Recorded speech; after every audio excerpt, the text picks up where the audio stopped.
Yours is off? Okay.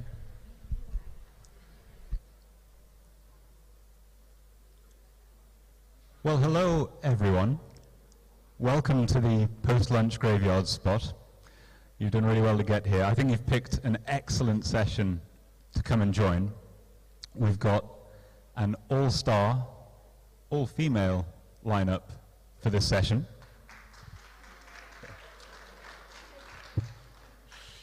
So, consumer insights, keeping the voice of the customer at clean cooking's core. We've got Shweta Sarin from Shell Foundation, Maureen Sotso from Sequest Capital, Kat Harrison from 60 Decibels, Catherine Schroff, Mongalza Light, and Nina Mutulu from Constellation Design. And I'll ask each of them to say a little bit more about their organizations and before we get into the questions. We've got hopefully a lot of time built in for some interaction with you all, so please do be thinking about questions. I'm hoping that we can get at least 20 minutes of Q&A from you with the panel. My name is Ronan Ferguson. I'm a senior manager at Clean Cooking Alliance in the market strengthening team, and CCA is really excited about this session right here, right now, for two reasons. One is that we are officially launching a report that 60 Decibels did for us on 12 of our venture catalyst portfolio companies, painstakingly surveying more than 3,000 customers to give us some insights to work on with our companies. Really, really interesting report, which is being launched today. I really, really urge you to take a look at some of the insights. The second reason that we're excited as CCA about today is that we're launching an initiative called the User Insight Lab.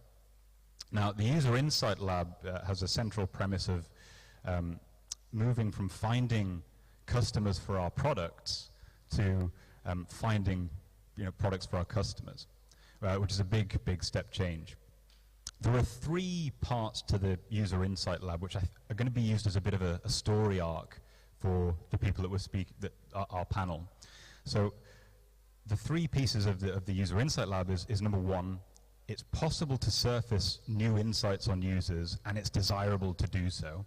Now, Nina's going to be kind of taking on that block with some of her questions and answers. The second part of the arc of the User Insight Lab is that it's possible to embed customer insights in organizations and for them to act on them. And that's where we're going to spend a lot of time with Kat, with Catherine, with Maureen. And Shweta is going to close us out with the third part of the User Insight Lab, which is acting on user insights positively impacts the social and financial performance of organizations.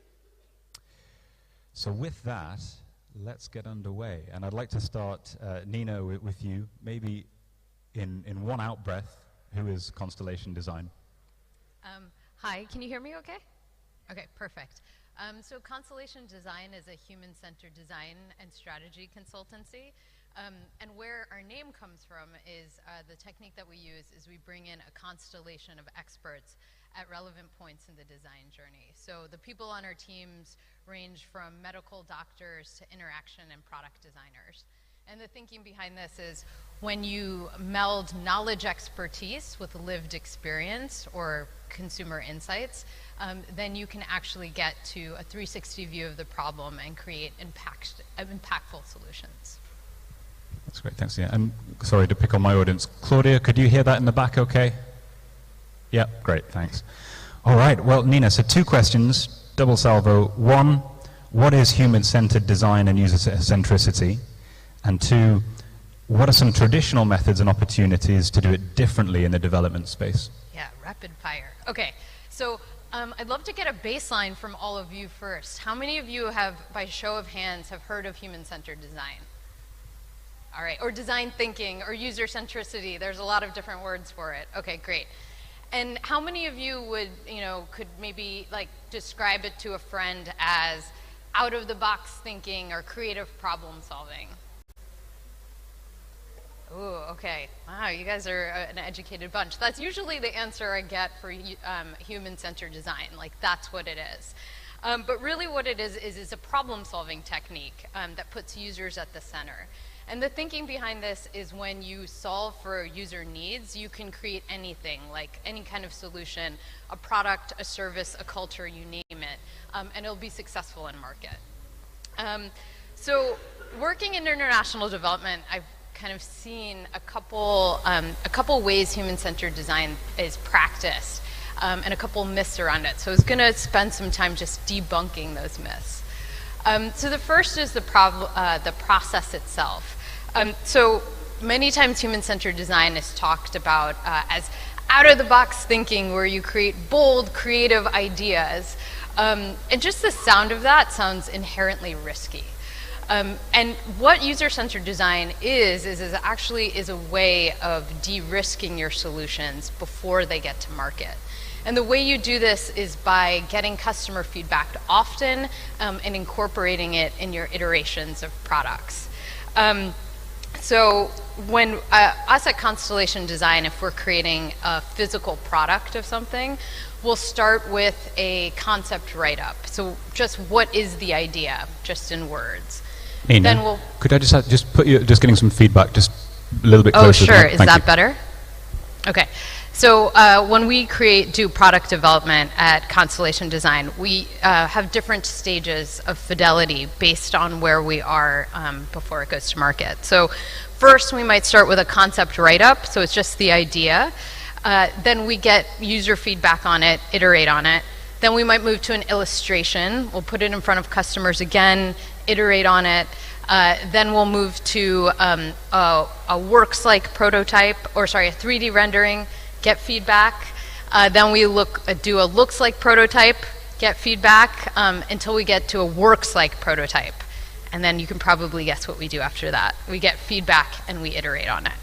And this way you get, you kind of figure out all the watch-outs before you get to market. So that's kind of the different ways in which we test. The second myth is around research methods. So this is really where the fun and creativity comes in. So in international development, what I've seen a lot of is large-scale quantitative surveys and qualitative interviews to a lesser extent. But those are the two main research methods. But I believe if you're really going to get deep insights, you have to use a variety of methods. And when I say deep insights, I'm saying beyond demographic data and going into psychographic data. Like, what motivates your customers? What behaviors are they engaging in? What are their hopes and fears? Because when you can speak to your customers' core human needs and really like design around that, then that's a customer for life. You know, how do you do this? There's a lot of methods that we use. So there's, you know, deep qualitative interviews, of course, but we also do observational research. So we might follow, like, just to see how people are interacting in a space. And this is really great for context building. The other thing we might do is go on tag-alongs or field trips. So we'll follow customers around for the day on their errands or when they go to work, all of those things. Or now in our digital world, we'll also do social listening. And that's when we're looking at conversations that are happening online. What are people discussing? What's getting a lot of traction? What's rising to the top?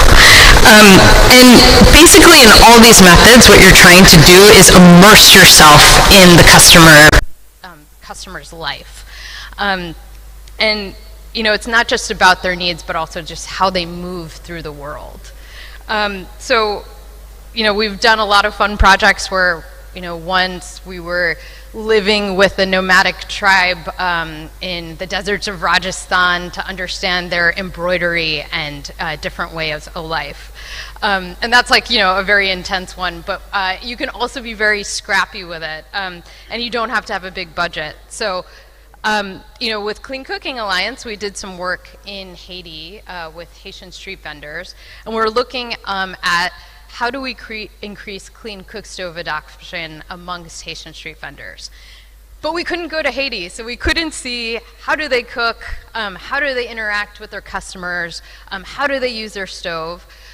So what we did is we actually, before the interviews, gave them photo prompts. So we asked them questions like, what does it look like to set up your shop? what does it look like to buy supplies? And they took photographs of their day, and then with their mobile phones, and then during the interview, the qualitative interview, they actually talked us through those photos, and then we mapped it across a journey in their day. So we had a loose journey map by the end of the interview. And what was so great about that is we actually got to see life in their eyes, right? It wasn't through our own perspective, but their perspective. And they took some fantastic pictures too. And it was so clear from the photographs that they weren't just vendors to their customers, but they were also like confidants, they were friends. And it was all from just seeing these photographs that were taken. And so that's all in the beginning. And then I think as we move to higher fidelity concept testing, that's when you get the digital prototypes. Like we sometimes do mock ad campaigns to test with users to see like if this product was actually in market, would people buy it? But the whole point being is you can be like scrappy and quick with your testing. You could look at our informal poll that we did at the beginning of this session, and that it's more about the more important thing is to test. And then the last thing I would say in terms of myth is kind of the mindset and attitude. So a lot of what I've seen is oftentimes we come into human-centered design with, these are our solutions, we want to prove that they are correct. And instead, I would encourage you to not necessarily be solution obsessed, but be problem obsessed. So what is the problem that you're trying to solve? And when you become problem obsessed, then the right solution will come into play. So kind of the takeaways is test early and often, use a variety of research methods when you're going about testing to get deep insights, and then to be problem obsessed. Now, great, Nina. Thanks so much on talking us through how to generate insights from customers. Let's go to Maureen now on the application of these insights into companies. So, Maureen, One Out Breath, Sequest Capital, who are they? Thank you, Ronan. Can you hear me? Okay, so Sequest Capital is a social impact development enterprise that is headquartered in Washington, D.C. It started its operations in 2008, and it seeks to transform the lives of the rural poor by providing them with sustainable energy and clean cooking technologies, thereby improving the lives and well-being of particularly women and children. CQC operates in Latin America, Asia, and Sub-Saharan Africa, in countries like Zimbabwe, where I come from. Great, thank you, Maureen. So now you're double salvo. So CQC has information from customers that allows you to quantify time savings. Why are you generating these insights, and how are you going to use these insights and build on them? These insights are important to us so that as an organization, we identify if we are meeting customer needs with regard to effectively minimizing cooking time throughout the total cooking process. So from sourcing the energy to preparing food and to timelessly providing a meal. The same insights help us assess whether we're making positive or negative impacts with regard to clean cooking interventions, especially on time savings. As I mentioned earlier, CQC seeks to promote the well-being of women and children. So it's important that the interventions we provide result in massive time savings so that women can dedicate their time to economic activities that help their families, their children, thereby contributing to economic growth and development. We all know when we want to develop a nation, we need to empower women and emancipate them as well. The same information helps us to design products and services so that meet customer needs. So we embed all those insights and provide products and services that meet the specific needs of the customer. So CQC is consumer-centric. Moving on to the next question. So with this information, we compare the various consumer groups that we are servicing, wanting to find out if they require the same clean cooking technologies or different solutions. So those that require same interventions, we provide a similar product, and then we provide a different product for a different market. And we've been doing a lot of trials, massive trials, to enhance, to embed these insights. For example, initially we distributed one stove. Now we are distributing a two-cook stove due to the needs or embedding the insights of consumers from the data that we had researched. We are also have added a stove, a pot holder, to enable our consumers to efficiently and effectively use the improved cook stove. So there are massive trials that are underway, and our products are being launched for the various consumers to meet their specific and articulated needs. And lastly, this information helps us to continuously research and improve the product so that we are abreast of consumer satisfaction or dissatisfaction, and also maintain our relevance as an organization. Thank you so much, Maureen. Kat, let's go to you and dig a little bit deeper into customers and the insights that they're bringing to us in clean cooking. One breath, and I'll count it this time, 60 decibels, who are they?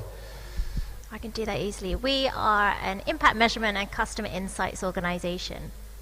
I'm done. Very good, thank you. And the question's for you, Kat. So what do you see driving customers to become promoters of a company? And then the flip side of that, what are we missing? What are we not doing so well? Yep, great question. I'll add a bit of context. So part of this is based on the work we have just done with Clean Cooking Alliance, so 12 ventures, part of the Catalyst program. But over across the energy sector, we've interviewed 55,000 customers across, I think it's 35 countries and 120 companies. So from this being able to kind of really pull out what we're learning across different business models, geographies, and different impact themes. And so across the clean cooking sector, we see that, actually this is a question, you did great with questions here. Who knows what the Net Promoter Score is? Is that a familiar? Okay, a sprinkling. So you almost certainly will have been asked this question. It's a question around customer satisfaction and loyalty. And it's a really nice way of kind of gauging temperature of your customers or your end users.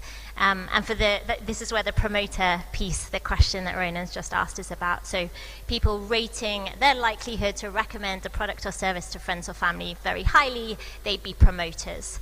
And so these are the guys that we can learn a lot from. What do they love? What do they benefit from? What do they value about their products and services? There's also a lot to learn from the people who are the detractors, those who don't love them so much. But to that question, the promoters, those that are loving these clean cooking products, talk about themselves. They talk about being able to cook faster, being able to save energy, the products being affordable, reducing smoke emissions in the household, and the products being safe and easy to use. So this is from their own words what they most value about it. And this is a lot of what we do, which is enabling end users themselves to define impact, to tell us what they value most about being able to use these cooking products and services. And in a really nice echo from that, when people talk about the impact that these cook stoves or these cooking services have on their lives, and 84% of customers said their lives had improved because of this product or service, this cook stove. They talked about time savings. They talked about reduced expenses and improved savings. They talked about ease of cooking and improved cleanliness, so the house felt cleaner and free from smoke. So that's where the sector is doing really well. There are a few areas just like all of us experience some challenges, and that really is shaped by challenges, by customer issues. So nearly a third of customers that we talk to, and they're just a random selection of end users of companies, have experienced a challenge using their new cooking product, their cook stove. And that's really important from both an impact point of view. You can't realize the full benefits of a cook stove if you can't use it to full effect, but also may have business impacts because you probably aren't going to tell your friends and family, you should go and buy this if it's not really working for you. In fact, you might be telling them not to buy it, so it's quite important from that point of view. And it's really linked, unsurprisingly, to that net promoter score, that customer satisfaction I talked about, with that being a -19 if you have an unresolved challenge, compared to a 53, positive 53, if you've never experienced a challenge. And so what people are talking about, they're talking about parts breaking or not working, poor product quality overall, poor customer service, and difficulty lighting their stove. That might be specific to some products, of course. And I think what's most important, kind of the takeaway, what we see is there are 3 types of challenges, and they're all addressed quite different ways. So the first is an actual technical fault, and that's, you might need to go back to the design table and work out what's going on there. The second is around mismatched expectations, and it requires really a review of sales and marketing materials and pitches, and making sure that, you know, a customer isn't saying, well, it only, you know, works for 5 hours and it's only supposed to work for 5 hours, but just making sure that there is honest and accurate marketing. And then the third is around misuse, and often not deliberate, but often can be addressed through guidance, materials, installation, whatever it might be, to enable those end users to really get the most out of their cook stove or their cooking service. So I will stop there. Thanks so much, Kat. Let's move to one of the companies who has taken a lean data survey as part of that package of work. So Catherine Schroff, one out breath on who Mwangaza Light is. Mwangaza, sorry. Mwangaza Light is a social enterprise providing clean cooking and solar solutions to rural households, schools, and churches in Kenya. That was the brief one. Yeah, that's good. Thank you. Let's hear from you a bit more, Catherine, about where challenges come up to that kind of are a barrier to being customer-centric.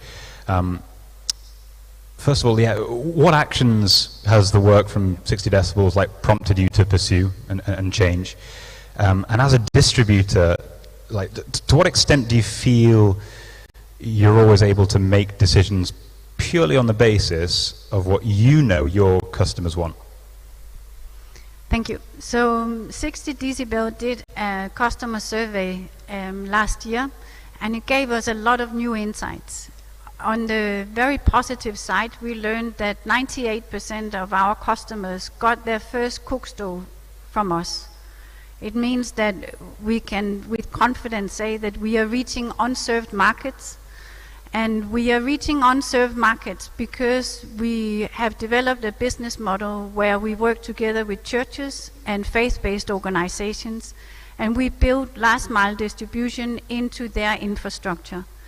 As probably everybody knows, churches are key social institutions in East Africa. We work particularly in Kenya.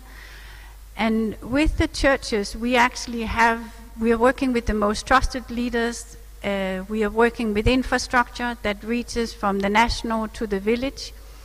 And we are actually dealing with places where people go for development. So people go to church on Sunday because they want to hear the word of God, but they also want to hear what is new, what should we do. So we are able to reach people with messages and changing behavior, and we are also able to use that infrastructure to actually give them access to products.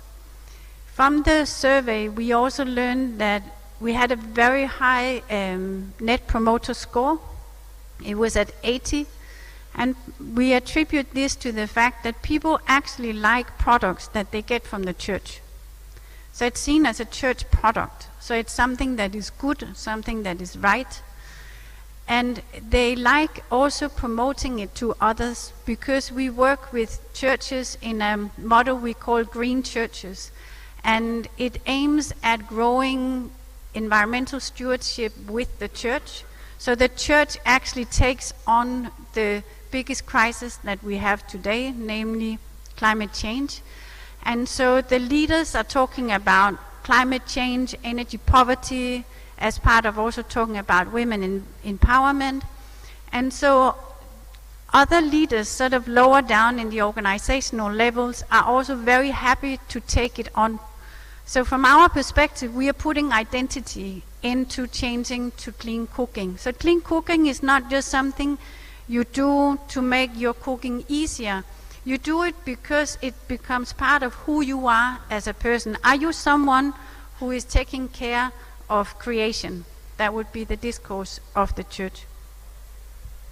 Thanks so much, Catherine. And let's bring it to the investor side of the house now. So, So and you want to answer the, yeah. I just wanted to say that some of the 3 things that I would like to highlight that we have also learned is that a lot of our customers, they actually don't know they have a problem. When we start talking with them about that, how much time they are spending on collecting firewood or cooking, they realize that they have a problem. But I would like to emphasize that in a country like Kenya, where we have had burn operating for very many years, we've had lots of programs, there's still a lot of ignorance or not knowing about the problems of clean cooking. So the need for awareness raising, I think, is something we should not overlook, even in a country like Kenya. I would also like to say that it's important that we embed cooking into a broader perspective of environment, but also in food security. I'm asked very often, you help me to cook better and cook cheaper, but I have no food. So what am I going to put in the pot? And I think we need to embrace those problems by moving beyond providing technology to also providing solutions, by planting trees for cooking fuel for those who are using biomass. We need to look also more into the food that goes in the pot. The last thing I would like to say is that as a distributor, we try to really serve the customer. And in Kenya, we have a lot of stove stacking. It means that our customers, they want to cook different food on different stoves using different cooking fuels. When we are working with carbon programs, the carbon credit programs, we are to give one stove to one household, and then they will use that stove to cook everything. That puts me in a bit of a tricky situation, because how do I serve a customer who wants to use different stoves to cook different foods, and a program that wants me to only provide one stove? And I know that this can be seen a little bit provoking, but I think it is a discussion that we should have about how can we provide customers with solutions that are good for their cooking. And maybe we can start looking at usage and not so much on the ownership of cook stoves. Great point. Thank you, Catherine. Coming to the investor side of things, Shweta, and you're going to expand a little bit on what you're looking for in terms of customer-centric companies. But first, a tweet on Shell Foundation, who they are. Yes. Thank you. Can everyone hear me? Awesome. It's always intimidating going at the end, but I'll try. So Shell Foundation is a grant-based investor, and we are focused on creating and scaling businesses that are addressing the challenge of SDG 7 through our investments. We're basically able to take sort of the risky early stage investment risk with companies, enabling them to be able to sort of get commercial capital. So looking at a sort of sustainable model. Thanks, Shweta. Right, 2 questions for you. When you're looking at potential investees, how do you determine that they have a strong customer focus in their business model? Why is this especially important with new and innovative technologies? So I think it's important that I start with sharing that Shell Foundation has a fairly unique position in the market, in that we don't expect financial return. So we are grant-based investors without an expectation of return, which actually makes us hyper-focused and actually very bullish on the customer focus. So that's actually a little bit different from, you know, classic investors. But just going back to your question in terms of what we look for, I think there are some very obvious tell signs, right? So where is the company based? Where is the entrepreneur based? Is it close to the customer or far? You know, what are they looking for when they're hiring their leadership team? What types of skills and experience are valuable to them? Are they the kind of people who understand the customer, or is it some other type of expertise that is more important? And then, you know, one of the early sort of signs are, how do they pitch the company? What was the origin of the solution and the idea? And that gives you quite a lot of flavor in terms of why the company exists. And for us, I think, you know, digging in a little bit deeper into the motivations of the entrepreneur is actually quite valuable. Just in terms of how do they think of the opportunity? What's driving the opportunity? Is it the capital providers, whether that is the investors or now the carbon market or co-benefit? And there's a lot of very interesting and good capital out there, but what's really driving them? Is it the capital or is it the customer? And has the entrepreneur invested their own time in trying to understand the narrative that is sort of giving them a better understanding of what the customer needs are? I think these are all really important from a due diligence perspective, just in terms of trying to understand what the key motivations of the company are. Also, I think this is an important one, which is, you know, even at the due diligence stage, when the narrative of the company is being shared to an investor, how do they tell their story in terms of what is the problem that their solution has already solved, and what are the problems that are still yet to be solved? Do they know those two areas equally enough just to be able to understand whether that customer focus is entrenched in their business plans and in what they are seeking from a product development point of view, business model, partnerships, etc.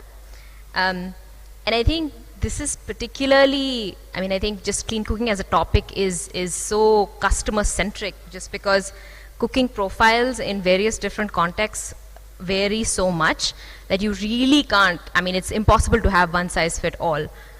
So if you understand, as a company, if you understand your customer, then you know what to do with your product, you know what to do with your business model, you know what to do with different partnerships, because all of that will vary depending on how the customer and what the customer requirements are. I think it's particularly more so in clean cooking companies than maybe some other energy access solutions. And the other thing is, you know, because of the low income focus of, you know, our companies, we think that from a company's point of view, the customer obsession reflects in them understanding the financial or economic situation of a customer. So that's very fundamental, because it's not about products and features and functionality only. It's about how will it actually work at a household level, at an economic household level, because these are relatively volatile and quite sensitive economic situations that you are dealing with that type of customer. And for us at SF, we think economic success is manifested in net income uplift, which is basically increase in either revenues or reducing cost and time savings. And just last point on, you know, when we're thinking about the incentives, I think, you know, as capital providers, whether that is, you know, different kinds of results-based financing, I think we just have to be extra careful in ensuring that the way we are designing the incentives of the capital actually keep the customer interest in as central as we want the entrepreneur to, so that there's no distraction. So we are all essentially driving through our capital the entrepreneur to actually look at the opportunity quite similarly. Sorry, I just on the technology. Yeah. I think on new and innovative technologies, we find that it's quite easy for technology developers to get carried away with the new features and the functionalities of the product, and then after and retrospectively sort of do the product market fit. So a lot of time, money, and effort is actually spent if you don't have the customer interest sort of like central. So we think that for new and innovative technologies, it's even more important when you're trying to bring behavior change. So as an example, electric cooking is sort of like a new way to cook. And we think that based on our learnings with our investees, what customers value in terms of switching from charcoal biomass to electric cooking is the time saving and the reduction in cost of cooking, which is why we are seeing an increase in demand of electric pressure cookers, for example. And what customers are actually doing with electric pressure cookers, because of the time saving, is that they're also doubling up as micro enterprises and selling foods, for example. So, with one of our investees in Nairobi, we actually saw that the women who were traditionally just homemakers are now actually using their electric pressure cookers to cook lentil or dengu, which is an East African cuisine, in larger batches, and actually sort of increasing their income and selling. And their demand now is to actually have a bigger pot. So the 6-liter pot isn't sufficient for them to cook and sell. They want bigger pots.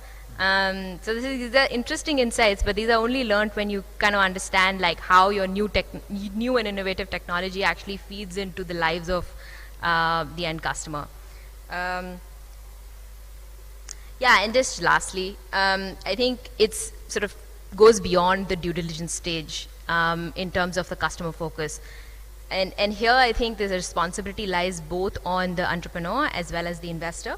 And one of the things that we've learned with our work is you can only keep the customer centrality true if you actually understand from a very measurable perspective the impact that you're creating from on your customer, because then you can very clearly articulate the value proposition to your customer because you know how you're changing their life. For example, in one of our projects, we saw that 80% of the customers who were using pay-as-you-go LPG, which was the project that we were supporting, wanted the pay-as-you-go LPG option when they were accessing LPG. And just in terms of the switching, they were saving a full day of time a week, and also 59% of them reported that they saved money. So I think just having this measurable understanding of what you're doing with your customer just gives you a perspective of where you should invest your capital as an entrepreneur and investor. No, thank you, Shweta. All right, well, I want to build on the kind of the customer interaction that Nina started and Kat build on with some Q&A. So please, if you have any questions, let's keep the questions quick and flowing, and we'd love to hear from you. Who has a question?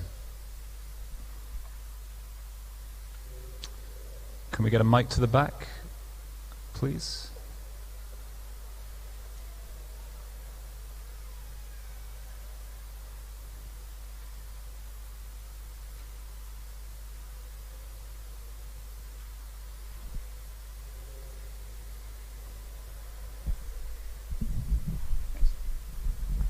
This is all giving you some valuable thinking time for questions.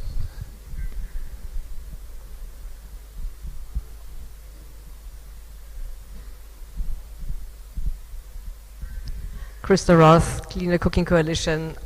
I'm delighted to hear so many voices hinging around the acceptance and the adoption and the user-centered thinking. I have a question to not only you on the panel, but also the people in the room. We have spent a decade on defining tiers of performance to rate cook stoves. Can we do the same for adoption, for the users? Because our colleague Danny Wilson coined that term, impact is performance times adoption, like the IPA formula. I would actually like to add the scale to it as well. So if we're looking at impact, as being a mathematical equation, and we have different factors in there, we know that if one factor is very low, the whole product is going to be low. So if we're only focusing on performance and we forget the users, we're not having any impact, because a stove that is not used has exactly zero impact, even if it has got the potential to save 50% of the fuel. Stoves don't do anything. The users do things with those stoves, but we are only measuring stoves on performance tiers. This, to my understanding, is completely missing the boat. And if we want to steer that cleaner cooking sector towards impact, we need to do this, what you have just said on the panel, include the users. How can we operationalize user adoption as well in different categories, be it convenience, ease of use, robustness, time saving, whatsoever, in similar tiers or similar categories, so that we can also divert funding maybe to stoves that are less performing but are likely to be distributed and adopted at scale, because our impact is going to be higher. So it's an interesting observation. I guess the question you're asking is, should we have a tiering system for customer adoption?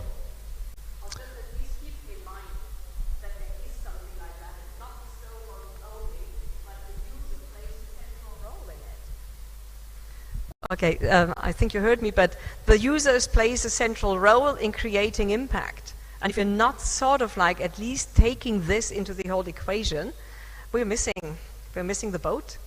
So the question is, I don't have a solution, otherwise I would have done it already, but I'm asking, first of all, each and every also investor or funder of technologies to ask that question. Are the users going to adopt this? How? What is it actually that they like? And therefore we have to use all these user-centered design approaches to get the feedback from the customers. But my question is a level higher. How can we sort of like capture this into a number or into a rating perspective? It can be tiers or it cannot be tiers. Ideas? It exists. The World Bank created this. It's called a multi-tier framework. It has different segments and it has tiers. Yeah. That's the multi-tier framework is the closest to getting this, but I think we're still also missing out some categories that are more user-centered. And to be honest, can I ask the question, who has worked with the multi-tier framework? Hands up. Okay, I think that answers the question, but we should be doing this, and we should be using the tools that are there and maybe working on those tools. As it took 10 years to come up with the ISO standard protocols and how to rate cook stoves, to agree on this. Maybe we take another 10 years to come up with something better. Yeah, I can share, it doesn't directly answer it, but could share a few insights that might be helpful. And I think one of the things we're doing is building these indexes, I think a little like you're saying, which captures kind of customer impact profile even. So are we serving previously unreached populations? Because if you're just selling a cook stove to someone who previously owned one, unless that one's broken, then you're also having less impact. So I think there is more and more work and consideration being done around what are those key indicators or those key kind of themes of impact, and how do we understand how they connect to each other, possibly to get one number, or more importantly to get better understanding of the usage patterns and behaviors in the home. In case it's helpful to share just some insights from the work we did. So these types of questions are certainly part of how we're understanding customers' experience and the impact these cook stoves might create.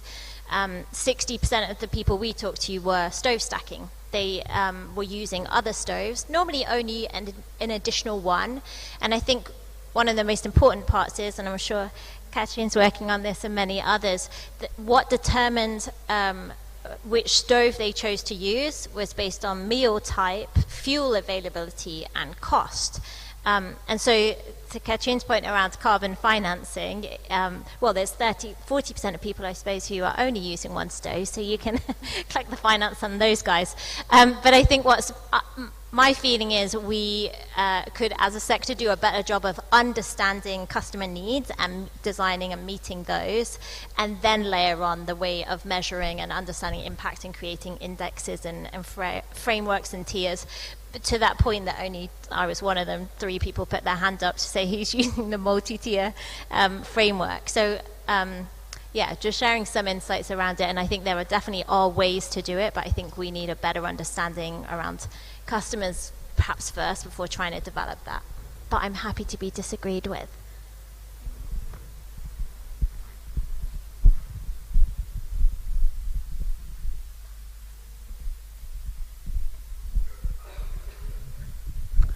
Hi, Paul Means with Burn Design Lab.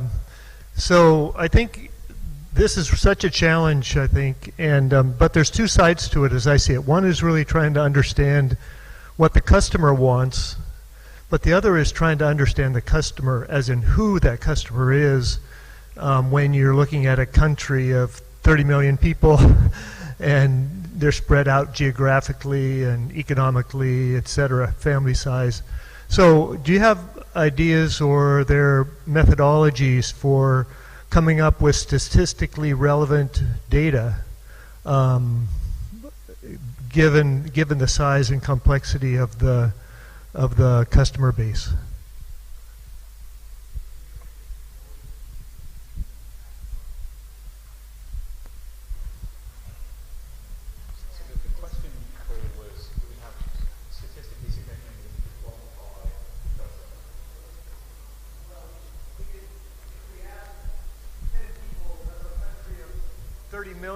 Is that representative? Does that really answer the question? But how many people do we need to talk to really understand what the majority of the people would like to see?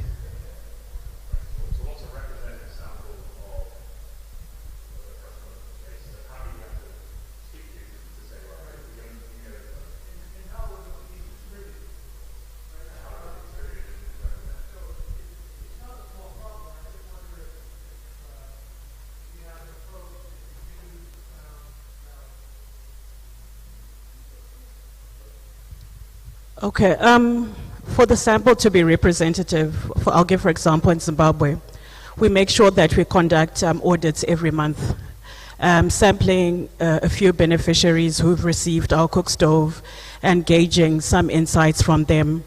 We try and at least visit a minimum of 100 households per month and try not to use the same sample over and over again so that we can get data on specific customer needs so that we can tailor make specific solutions that will suit our customers. I can answer with really geeky numbers if it's helpful. I mean, this is what we do day in, day out. If your population size is anything, I think, from 5,000 to 50 million, for a statistically robust sample where you're talking about 90% confidence level and 5% confidence interval, so this is very geeky for many of you, you need a sample of 273. So obviously you might want to up that in terms of your robustness, but actually often, if that is purely representative, so totally random sample, the sample sizes that you need aren't enormous to be able to get a sense of what's really happening for that customer base or that population base or whoever it might be.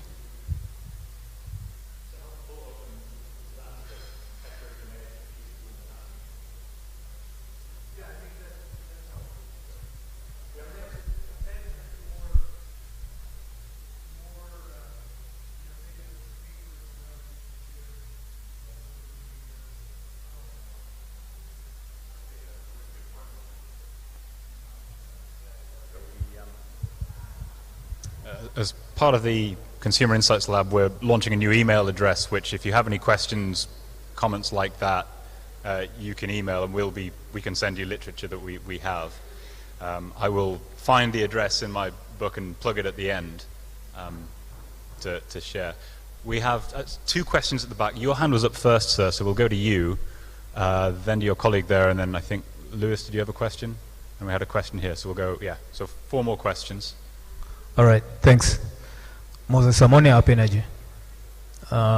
the lady from Sequest Capital mentioned a very important point, where she mentioned that based on research, they're going back to households and distributing another stove. I don't know if I got it correct, or selling another stove to the household.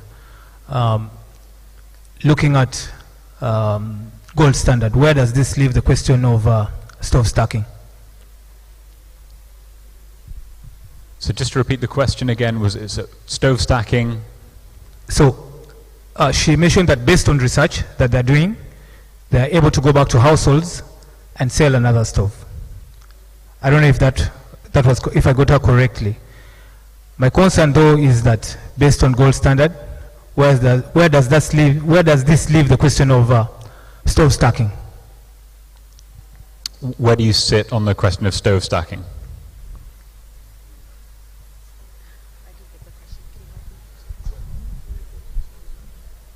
Oh, okay.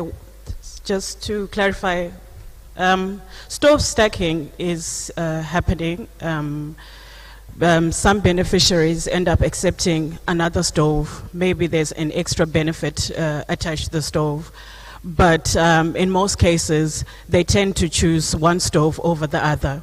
But it is happening, and I think we're also trying to develop or to try and find insights on the best way to innovate products that meet consumer needs. And I think this will in turn resolve the issue of stove stacking, because if the improved cook stove technology you're providing to the consumer meets their specific needs, then there's no reason for them to stove stack. Next question we have.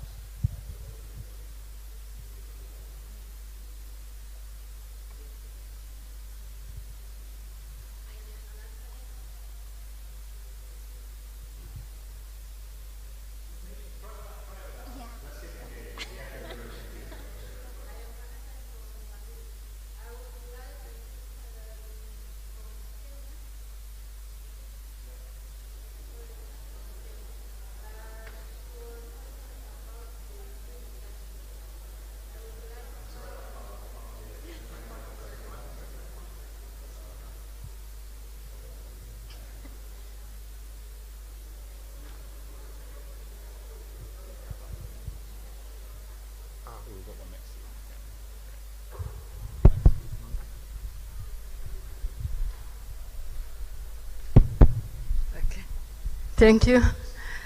My question is directed for the Kenyan. Yes. I would like to know how are realized the awareness in the churches. Do you do the demonstrations, or is the churches, members of churches, go to spread the information in the communities? Did you get that, Catherine? It's a question about... Yeah.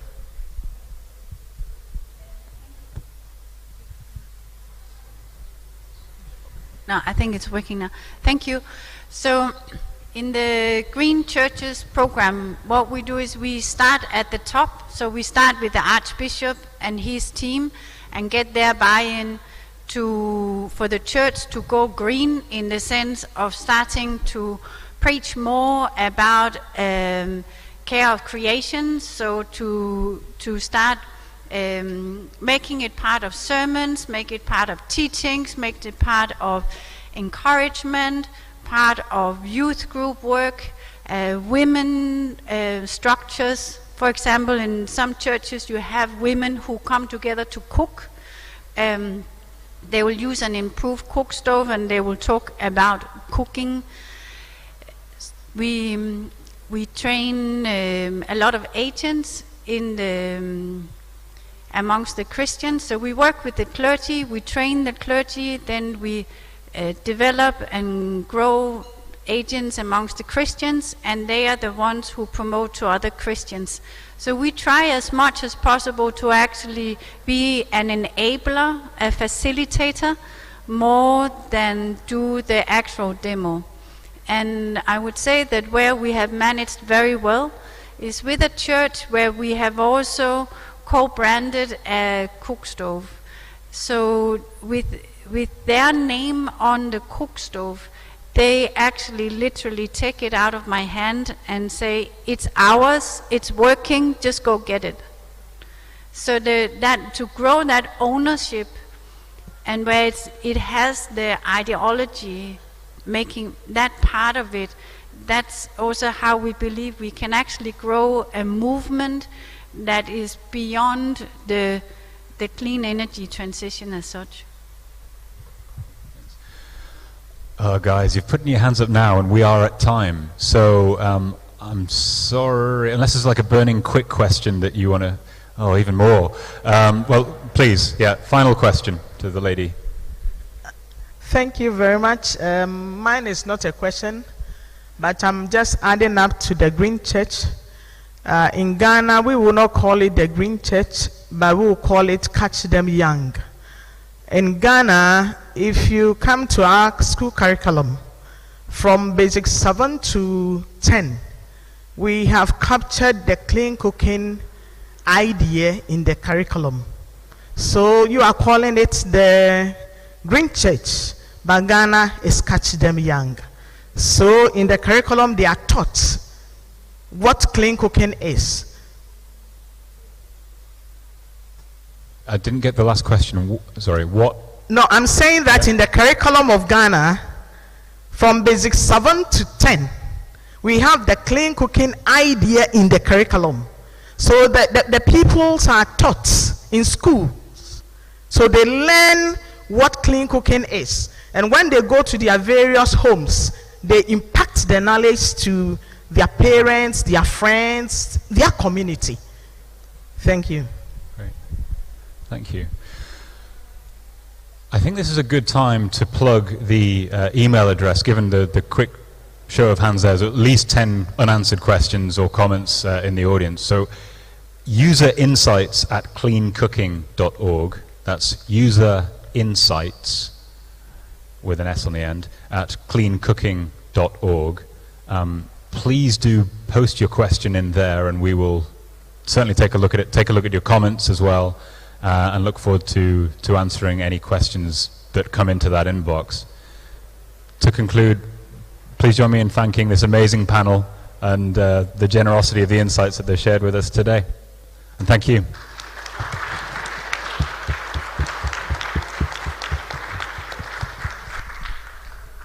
And one quick house cleaning item on scheduling, the updated schedule. We're slightly behind. We're going to take a 5-minute break now if this session is just ended, and then your next session will start 5 minutes after now.